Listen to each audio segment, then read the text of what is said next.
Hi everybody, my name is Stephen and welcome to Flying the Nest. In today's tech review, we're going to be looking at how you can get smooth cinematic footage for your travel videos.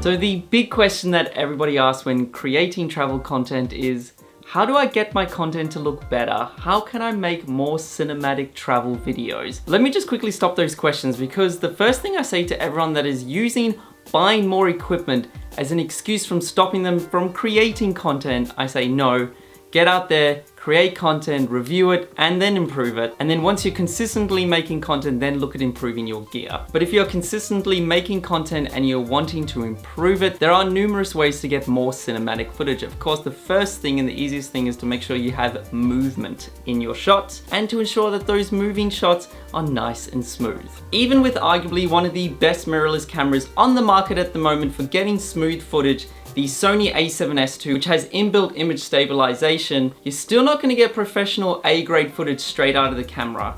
And that's when an electronic gimbal comes in.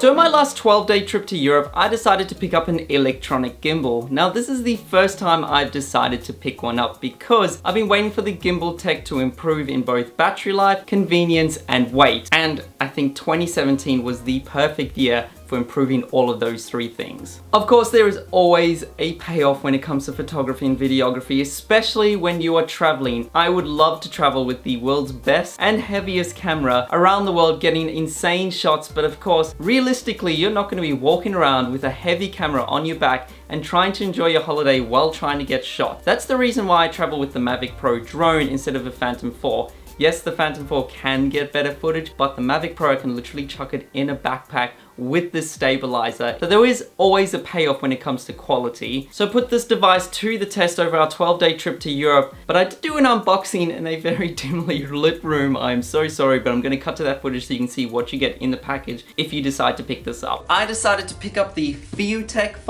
I hope I'm saying that correct, the A2000 model. So this is a gimbal, it's a handheld electronic gimbal. This payload can go up to 2 kilograms. I haven't seen this yet. It comes with a super handy travel bag.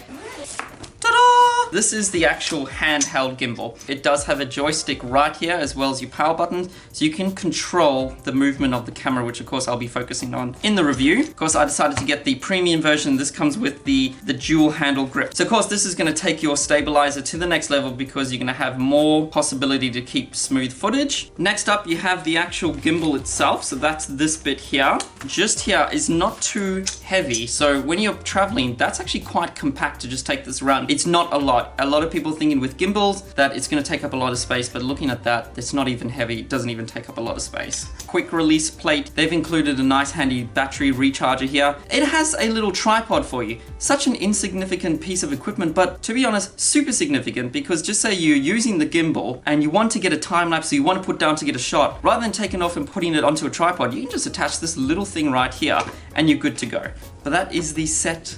I'm very excited to go and test this out for you guys. Now, of course, I'm currently in Perth, which isn't the most exciting place to go and show off the gimbal. So I think we need to go on a little cheeky trip so I can show off the gimbal for you guys. Yeah.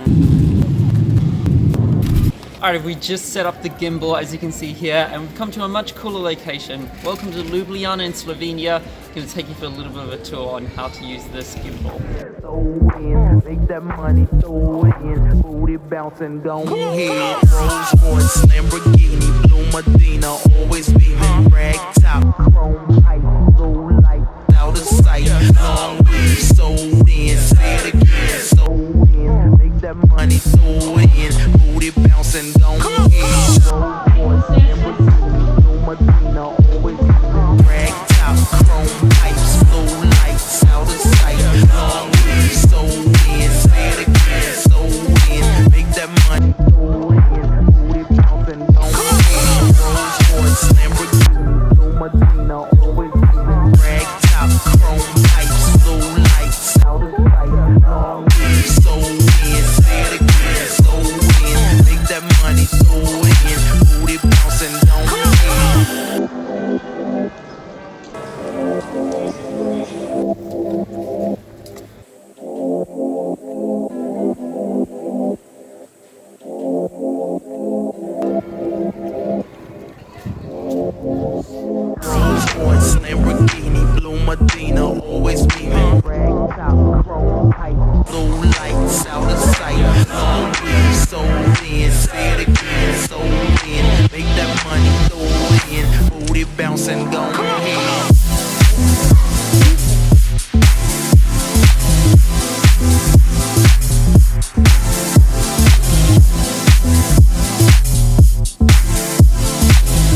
So I hope you enjoyed that look at all the different shots and modes that you can use with the Feiyu Tech A2000. So here's my thoughts on this device. So you're probably wondering what my thoughts are on the dual handle grip.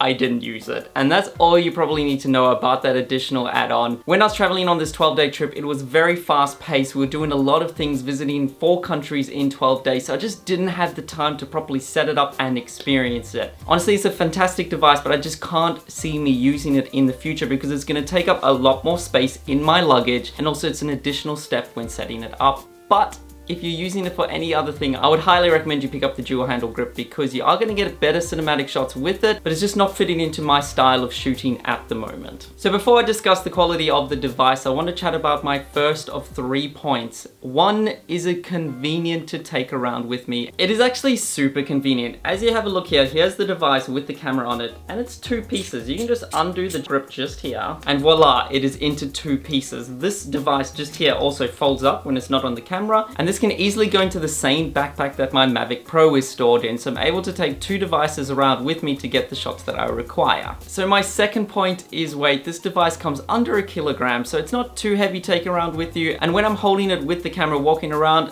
I'm probably using it for 30 seconds to 1 minute max getting my shots, because I'm only going to be using it to get those cinematic shots whilst I'm traveling. When I'm vlogging, I'm probably going to take it off the device. So in terms of weight, it's definitely not too bad. So in terms of battery life, Feiyu Tech does say you get about 6 hours out of this device. I was using it in freezing cold situations. It was like -5. So anything with lithium batteries is not going to last that long. So I'll have to put this to the test to see how long I will get out of it. But I've checked some other reviews online and everyone seems to get between 5 to 6 hours out of the device. That's a full day of shooting when you're out traveling. So I think you shouldn't worry. But if you do pick up some extra batteries, that can extend your battery life throughout the day. So let's talk about this device. As you can see from the test footage, there are a lot of modes you can do, including panning and lock. This includes holding down this back button here, which allows you to lock the camera in place, allowing you to achieve those straight cinematic shots.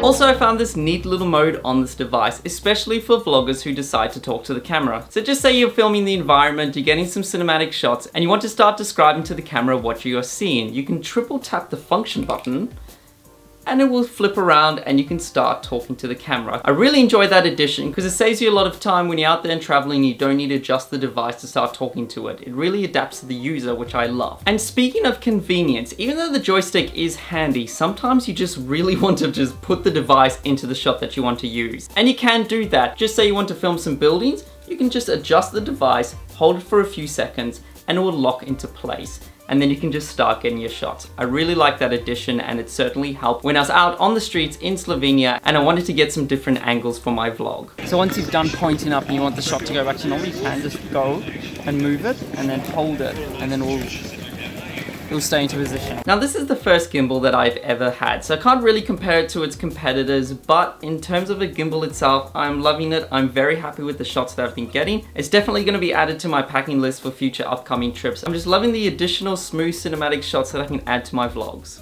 Now this device is about $450 US on B&H Photo for the pistol grip setup that you see here. Honestly, I think that is quite reasonable, and especially if you're comparing it to some of the other gimbals out there on the market. If you're looking for an entry level or you're wanting to just get started like I do, I'm definitely giving it the thumbs up. I didn't have the best test environment for this gimbal. We had the beast from the east come through in Europe, so we had grey drab skies our entire time. I couldn't really wake up at sunrise to get those smooth cinematic shots with the sun glaring through. But we do have an upcoming trip where I hope we do have better weather, so make sure you hit subscribe if you are new around here so you can see what type of footage I'm going to be getting in upcoming vlogs. Of course, if you do have any more questions about the gimbal, I'll try my best to answer them, so leave a comment below. But I hope you guys enjoyed that tech review. If you want me to continue doing them, make sure you leave a comment below. If there's also anything else you want me to talk about, for example, how to get better quality sound, let me know below and I will start putting another video together for you. But thanks so much for watching. If you are new around here, make sure you hit subscribe and we'll see you guys next time.